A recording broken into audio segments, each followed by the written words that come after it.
Shalom semuanya, perkenalkan nama saya Rafael Wikinovi Renando dari Prodi Manajemen Informatika dengan NIM E31222467. Kali ini saya akan mendemonstrasikan hasil tugas akhir saya yang berjudul Sistem Point of Sale dan Prediksi Penjualan Brand Smartphone Terlaris menggunakan metode Canary's Neighbor.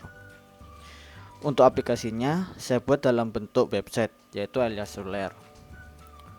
Untuk bagian pertama terdapat login. Di bagian login terdapat input email dan password. Di sini saya menggunakan role admin. Setelah masuk ke bagian dashboard, setelah melakukan login, maka akan masuk ke bagian dashboard. Di sini terdapat total pendapatan, total transaksi, jumlah produk, grafik penjualan, dan penjualan tertinggi. Pada bagian dashboard juga di sini bisa mengganti atau pilih bulan untuk menampilkan total pendapatan, total transaksi, dan jumlah produk sesuai dengan bulannya. Di sini juga terdapat pilih tahun. Selanjutnya terdapat fitur kasir. Di fitur kasir di sini bisa memilih barang atau mencari barang. Misalnya Samsung.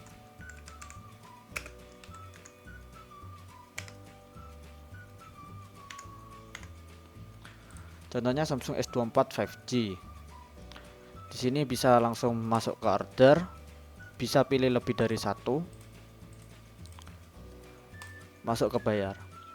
Pada pembayaran order, di sini bisa melakukan memasukkan jumlah diskonnya. Untuk metode pembayarnya bisa menggunakan cash, kris maupun debit. Jika menggunakan kris dan debit atau debit, untuk memasukkan jumlah pembayarannya langsung otomatis. Jika cash masih menggunakan manual. Di sini saya akan contohkan untuk kris. Selanjutnya bayar. Setelah itu masuk ke fitur penjualan. Pada bagian penjualan maka akan masuk transaksi yang tadi akan masuk ke bagian penjualan, yaitu tadi Samsung S24 5G 8/256 Black. Di bagian penjualan di sini terdapat total penjualan, produk terjual, dan pembayaran paling sering. Di penjualan juga bisa melakukan pencarian. Dan di bagian penjualan di sini bisa memilih bulan.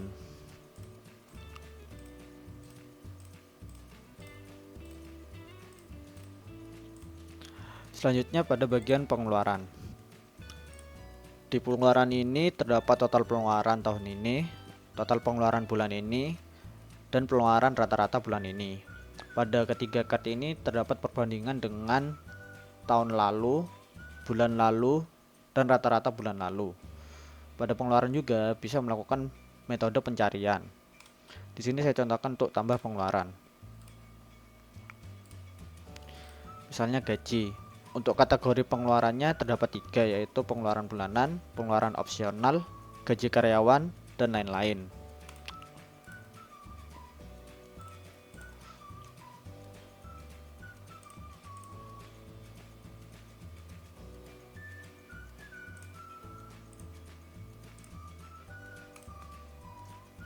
Setelah data disimpan, maka akan muncul di bagian tabel. Pada bagian tabel juga admin dapat mengedit maupun menghapus. Selanjutnya manajemen barang. Di bagian manajemen barang terdapat 4 fitur, yaitu produk, brand, kategori, dan stok. Pada produk terdapat cari produk, menampilkan jumlah produknya, tambah produk, dan tabel produknya. Di tabel produk terdapat nama produk, brand, kategori, harga, stok, tanggal dibuat, edit maupun hapus. Selanjutnya brand. Brand di sini sama seperti produk. Terdapat fitur pencarian untuk brand, penampilan brand atau tabelnya, tambah brand, kemudian tabel nomor, nama brand, jumlah produk dari suatu brand, kemudian tanggal dibuatnya. Di sini juga terdapat aksi untuk edit maupun hapus. Kemudian kategori. Pada kategori sama seperti produk maupun brand, di sini dapat fitur pencarian, penampilan kategori, tabel nama kategori, jumlah produk, tanggal dibuat, edit maupun hapus. Kemudian pada bagian stok. Pada bagian stok di sini terdapat fitur pencarian stok dan dapat dilakukan untuk pengubahan stok. Di sini untuk status produk itu bisa dirubah menjadi produk aktif maupun tidak aktif. Jika disimpan, maka Samsung A05s Silver ini pada bagian kasir tidak akan muncul karena produknya tidak aktif. Begitu pula jika produknya habis.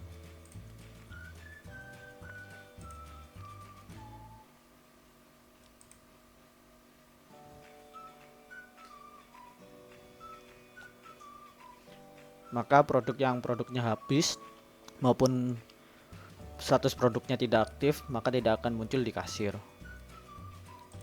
Kemudian pada manajemen pengguna, di sini terdapat pencarian pengguna, tampilkan, dan tabel nama, role, email, status, dan tanggal dibuat.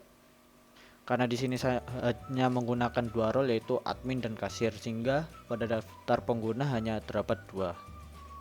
Selanjutnya pada data mining. Di sini terdapat sampel data awal. Sampel data awal digunakan untuk mengambil data dari penjualan setiap bulan dan selama 1 tahun yang akan digunakan untuk diprediksi selama 1 tahun ke depan. Misalnya saya pilih mulai dari bulan Januari tahun 2024, maka dari data tersebut dapat memprediksi brand smartphone terlarisnya itu pada bulan Januari 2025 hingga April 2025. Saya akan ambil contoh, ambil data.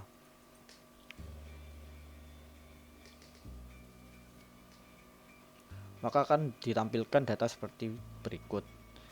Dan di sampel data juga terbagi menjadi beberapa brand.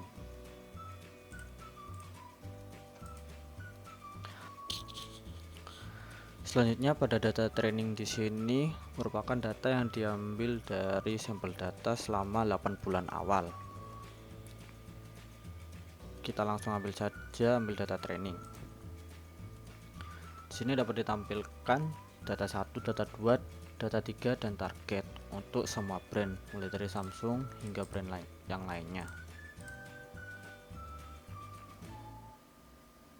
Kemudian data testing.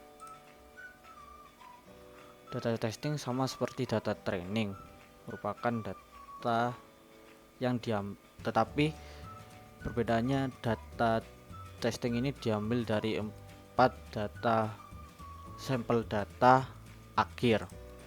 Langsung aja ambil, maka akan menampilkan data 1, data 2, data 3, dan target untuk semua brand. Di sini dapat memilih brand. Kemudian pada perhitungan dan hasil prediksi. Langsung saja di sini terdapat ambil hasil prediksi untuk mengetahui hasil prediksi penjualannya pada bulan Januari 2025.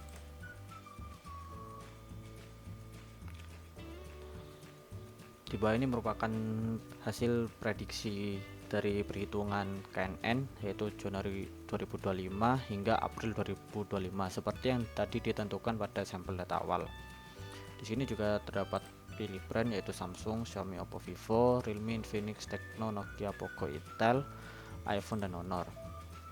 Kemudian pada peringkat brand laris di sini untuk menghitung dan memberi pemeringkatan setiap brand terlaris untuk setiap bulannya yang tadi diambil dari hasil prediksi dan perhitungan.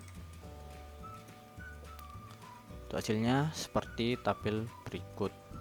Di sini juga terdapat pilih bulan untuk mengetahui peringkat brand terlaris di bulan Januari, Februari, Maret, dan April berdasarkan total hasil prediksi yang diambil dari perhitungan dan hasil prediksi. Sekian dari demonstrasi aplikasi website Elia Seluler, kurang lebihnya mohon maaf. Shalom.